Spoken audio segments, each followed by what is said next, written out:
So I'm David McCracken. I'm a fabricating sculptor. I work in steel, Corten steel, stainless steel and aluminium to an extent. Working in large or large-ish scale sculpture is a very, very small market, so you've got to stand out. When I was starting off, I talked to older artists and they had to struggle so hard to sell anything at all.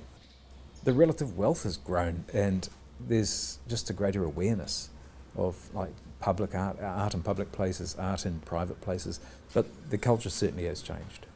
I wouldn't recommend it for anyone who is thinking it's going to be a quick buck. It's certainly not that. It's been years, decades of application and decades of financial insecurity. I've produced so much work, most of which wound up in the scrap heap or the bin. Sometimes, when the going's good, you're working flat out, and I've done sort of well from odd years, but in aggregate it's a very, very average sort of income. I honestly never thought about it. As long as I could keep going, I was happy. So the goal was only ever to live to fight another day.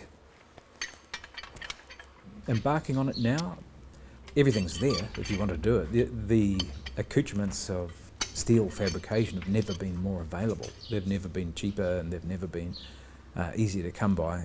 A greater variety of tools and implements and technologies to choose from, and more knowledge. You can just go online and find tutorials for welding. I had to, burn my fingers and find out the hard way, or go into the library and leaf through books.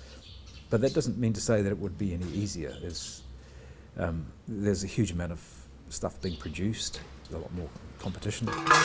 It's not the physical cost of the material. You've got to invest a bit in tools and equipment, and then you've got to learn how to use them, and you need some material handling, all that kind of thing. It's all the accessory stuff that would be expensive.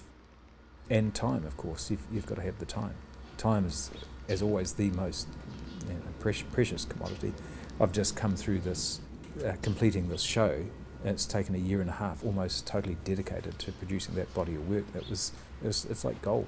In the past, I was always doing little jobs here and there, trying to make ends meet. I've had, reasonable periods of time freed up, but that was just a blessing. So I had pretty much the entirety of that time dedicated to making that one body of work. There are these large, sort of cursive, curling belt forms, welded in Corten steel. They are the last iteration in a body of work that started about 14 years ago. I've refined them and they've become more ambitious. I used sort of mechanical components, mechanical belts and chains and gears.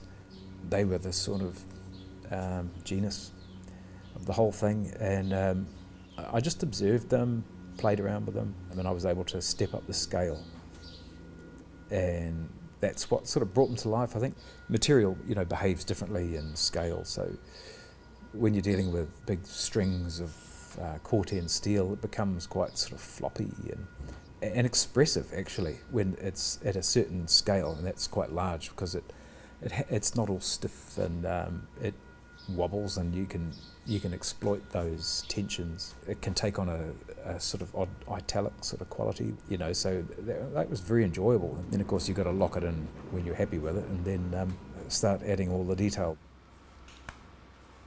Success is being able to keep going. Success is being able to continue to work. You've never made it. If I can keep working and I can keep turning up here and keep producing work, I'm happy, and I really want very little more. For me, it is continuity, being able to keep going.